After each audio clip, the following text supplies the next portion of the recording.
తెలంగాణ రాష్ట్రంలో మొదటి పార్లమెంటు సభ్యులు గారు మీ అందరి ఆశీస్సులతోటి ఈ ఎన్నికల్లో మళ్ళీ కరీంనగర్ పార్లమెంట్ సభ్యునిగా నిలబడుతున్న గౌరవనీయులు మాజీ ఎంపీ గారు బోయినపల్లి వినోద్ కుమార్ గారికి, వేగించిన గౌరవ హుజరాబాద్ శాసనసభ్యులు సోదరుడు కౌశిక్ రెడ్డి గారికి, గౌరవనీయులు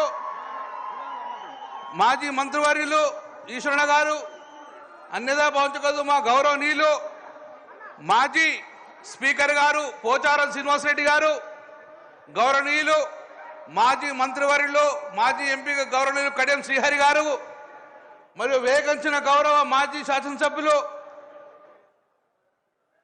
గౌరవనీయులు శాసన మండలి సభ్యులు అందరికీ, వేగించిన బీఆర్ఎస్ పార్టీ కుటుంబ సభ్యులందరికీ పేరు పేరు మీ అందరికీ స్వాగతం సుస్వాగతం తెలియజేసుకుంటున్నాను.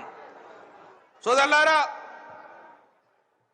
ఇదే గడ్డ 2001లో ఒక పవిత్ర లక్ష్యం కోసం, తెలంగాణ రాష్ట్రం ఏర్పాటు కోసం, ఆ రోజు తెలంగాణ రాష్ట్రం ఏర్పాటు కోసం టీఆర్ఎస్ పార్టీ స్థాపించి మొదటి సమావేశం 2001లో సింహగర్జన పేరుతోటి ఆ రోజు ఈ గడ్డ మీద నుంచి గౌరవ మన పార్టీ అధినేత కేసీఆర్ గారు సింహగర్జన పేరుతోటి తెలంగాణ రాష్ట్రం ఏర్పాటుకు ముందుంటే సఫలీకృతమైంది. మళ్ళీ ఈరోజు అదే గడ్డ మీద నుంచి గౌరవనీయులు కేసీఆర్ గారు అడుగుపెట్టగానే ఈ నేలంతా పులకించిపోయింది. శ్రీకృష్ణ కమిటీ పేరు మీద కాలయాపన వేస్తుంటే కేసీఆర్ వచ్చుడో తెలంగాణ వచ్చుడో అని మళ్ళీ స్టార్ట్ చేసింది కరీంనగర్ నగరం నుంచి. దళిత బంధు కార్యక్రమం కానివ్వండి, రైతు బంధు కార్యక్రమం లాంటి ఒక గొప్ప గొప్ప పథకాలు అనుగుణంగా కరీంనగర్ నుంచి స్టార్ట్ చేయడం వల్ల సఫలీకృతమైనాం, విజయాలను అందుకున్నాం. అందుకే ఈరోజు 10 సంవత్సరాల పరిపాలనలో రైతులు కానీ రాష్ట్రం కానీ సుభిక్షంగా ఉన్న సమయంలో ఈరోజు మళ్ళీ రాష్ట్రంలో కాంగ్రెస్ ప్రభుత్వం రావడం, ఈరోజు మళ్ళీ మనం పార్లమెంట్ ఎన్నికలకు ముందుకెళ్తున్నాం. మరి తెలంగాణ రాష్ట్రం రాకముందు తెలంగాణ యొక్క గొంతు పార్లమెంట్లో వినిపించే నాయకులు లేకుండే. కానీ ఈరోజు మళ్ళీ కాంగ్రెస్ పార్టీ కానీ బీజేపీ పార్టీ కానీ తెలంగాణ కోసం మాట్లాడే అవకాశం లేదు. తెలంగాణ గొంతుకలు కాలేకపోతుర్రు.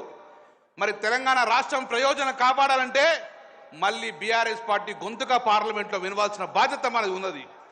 అందుకే ఆ రోజు గౌరవనీయులు పార్లమెంట్ సభ్యులుగా, ఒక సక్సెస్ఫుల్ పార్లమెంట్ సభ్యులుగా వినోద్ కుమార్ గారు, ఈరోజు మీరు కరీంనగర్ నగరం ఇంత అద్భుతంగా స్మార్ట్ సిటీగా మారిందంటే దానికి కారకులు ఆ రోజు వినోద్ కుమార్ గారు ఎంపీగా ఉండడం వల్ల గౌరవ ముఖ్యమంత్రి గారు కేసీఆర్ గారు హైదరాబాద్ తర్వాత చూస్తాం ఫస్ట్ నగరం అభివృద్ధి కావాలని చెప్పి స్మార్ట్ సిటీ ప్రదాత అప్పుడు వినోద్ కుమార్ గారు. ఆ రోజు తెలంగాణ గలం వినిపించి మనకు అర్హత లేకున్నా కరీంనగర్ నగరానికి స్మార్ట్ సిటీ ఇచ్చి ఇంత గొప్పగా నగరాన్ని అభివృద్ధి చేసుకున్నాం. రైల్వే లైన్ కానివ్వండి, స్టేట్ లైన్ నేషనల్ హైవేస్ కానివ్వండి, ఏ రకమైన మన తెలంగాణ ప్రజలు కాపాడే గొంతుగాను ఆ రోజు వినోద్ కుమార్ గారు వినిపించారు. మళ్ళీ మనందరం గుణంగా ఇటు కేంద్ర ప్రభుత్వం, ఇటు కాంగ్రెస్ పార్టీ కానీ బీజేపీ పార్టీ కానీ గొంతుకలు కాలేరు, తెలంగాణ ప్రజలు కాపాడలేరు. అందుకే మళ్ళీ మన తెలంగాణ ప్రయోజనాలు కాపాడాలంటే మన నీళ్లు మనకు రావాలి, మన అభివృద్ధి మనకు రావాలంటే మళ్ళీ మీరందరూ ఒక్కసారి చప్పటితో ఆశించాలి. వినోద్ కుమార్ గారిని పెద్ద మెజార్టీతోటి మనం గెలిపిస్తే తెలంగాణ రాష్ట్రం అభివృద్ధి జరుగుతుంది, కరీంనగర్ యొక్క పార్లమెంట్ అభివృద్ధి అవుతుంది. అందుకే ఈరోజు మళ్ళీ ఒక పవిత్ర లక్ష్యం కోసం 17 మంది పార్లమెంట్ సభ్యులు గెలిపేయాలని చెప్పి ఇదే గడ్డ నుంచి మళ్ళా మన అధినేత ఆనాడు సింహ గర్జనతోటి మొదలుపెట్టిండు. ఈ రోజు కరీంనగర్ కథన పేరుతోటి మళ్ళీ ముందుకు మనం కథన పోతున్నాం. కాబట్టి తప్పక ఈ గడ్డ మనకు ఎప్పుడంగా సఫలీకృత రిజల్ట్ వచ్చింది. కాబట్టి ఈసారి తప్పగా మనం మెజార్టీగా మనం పార్లమెంట్లో మెజార్టీ స్థానాలను చంపించుకొని ఎంపీలో గెలిపించుకొని మన తెలంగాణ రాష్ట్రం యొక్క ప్రయోజనం కాపాడడానికి ఈరోజు మన మధ్యకు వచ్చిన మరొక్కసారి మన అధినేత గౌరవనీయులు కేసీఆర్ గారికి మీ అందరికీ చప్పరతలు స్వాగతం సుస్వాగతం సార్. జై తెలంగాణ, జై కేసీఆర్. గౌరవనీయులు, ఈరోజు మన పార్లమెంట్ అభ్యర్థి మాజీ పార్లమెంట్ సభ్యులు ప్లానింగ్ బోర్డు వైస్ చైర్మన్ గారు వినోద్ కుమార్ గారు మాట్లాడుతూ కోరుతున్నాను.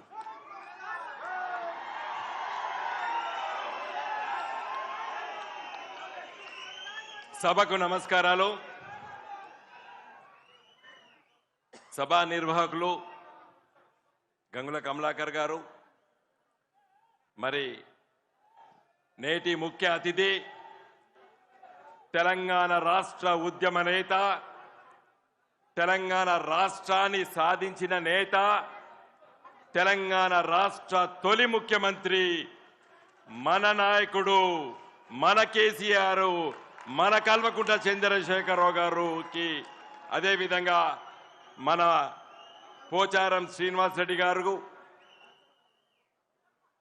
కడియం శ్రీహరి గారు, మన పార్టీ సీనియర్ నాయకులు, ప్రస్తుత శాసనసభ్యులు, అదేవిధంగా కౌశిక్ రెడ్డి గారు, జిల్లా పార్టీ అధ్యక్షులు జీవి రామకృష్ణ గారు, తోట ఆగయ్య గారు, తర్వాత మరి వేదికపై చాలా మంది మిత్రులున్నారు, పెద్దలున్నారు, జిల్లా పరిషత్ చైర్మన్లు, జెడ్పీటీసీ సభ్యులు, ఎంపీపీలు, అదేవిధంగా తెలంగాణ ఉద్యమంలో ముఖ్యంగా మన కరీంనగర్ జిల్లాలో చాలా మంది సీనియర్ నాయకులు ఉన్నారు వేదిక పైన. వాళ్ళందరికీ పేరు పేరున నా నమస్కారాలు. సమయం తక్కువ ఉన్నది. పెద్దలు కేసీఆర్ గారు చాలా విషయాలు మన ముందు మాట్లాడబోతున్నారు కాబట్టి క్లుప్తంగా 2-3 విషయాలు నేను మీ దృష్టికి తీసుకెళ్లదలుచుకున్నాను. 27 ఏప్రిల్ 2001 సంవత్సరంలో ఖచ్చితంగా 23 సంవత్సరాల నుండి 24 సంవత్సరాలు అడుగుపెట్టినా మనం ఇక్కడే ఇదే ఎస్ఆర్ఆర్ గ్రౌండ్స్ లో తొలి సభ కేసీఆర్ గారు పెట్టిన సందర్భంలో తెలంగాణ ఉద్యమం ఉధృతం అవుతుంది అనేటువంటి విశ్వాసాన్ని యావత్తు ప్రపంచానికి తెలియజేసేటువంటి గడ్డ ఈ ఎస్ఆర్ఆర్ కళాశాల గ్రౌండ్స్. మరి రాబోయే పార్లమెంట్ ఎన్నికల్లో తొలి సభ కూడా మన నాయకులు కేసీఆర్ గారు ఇదే ఎస్ఆర్ఆర్ గ్రౌండ్స్ నుండి ఇవాళ ఈ సభ ప్రారంభించి ఈ ఎన్నికల బరిలో మన గులాబీ జెండా తెలంగాణ రాష్ట్రంలో ఉన్నటువంటి 17 పార్లమెంట్ సీట్లు పోటీ చేసేటువంటి సందర్భంలో మన సభ మొదటి సభ. ఈ సభ ద్వారా చాలా విషయాలు చెప్పవలసి ఉంది. మీడియా ప్రపంచం ఉంది. కొంతమంది చెప్తున్నారు కేంద్రంలో బీజేపీ ఉంది, రాష్ట్రంలో కాంగ్రెస్ ఉంది, ఎందుకు గులాబీ జెండా అని అడుగుతున్నారు. నేను చెప్తున్నా ఇప్పుడే చాలా అవసరము. తెలంగాణ కోసం, తెలంగాణ స్పృహ ఉండి, తెలంగాణ ఆలోచన ఉండి, తెలంగాణ ప్రజల సంక్షేమం కోసం, తెలంగాణ రాష్ట్ర అభివృద్ధి కోసం, తెలంగాణ రాష్ట్రానికి ఏ ఆటంకం జరగకుండా ఉండాలంటే గులాబీ జెండా ఎంపీలు ఈరోజు పార్లమెంట్లో ఉండాలి. ఇప్పుడే చాలా ఆవశ్యకత ఉన్నది. ఏం చేస్తారో తెలియదు ఈ బీజేపీ కాంగ్రెస్ వాళ్ళు.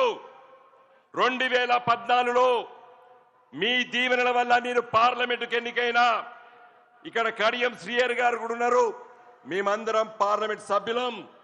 మొదటి రోజు మోడీ గారు తలకాయ పార్లమెంటు గడపకు ఆనిచ్చి పార్లమెంట్ లోపలికి వచ్చిండు. పార్లమెంట్ వాయిదా వేయించినటువంటి ఘనత గులాబీ జెండాది మొదటి రోజు.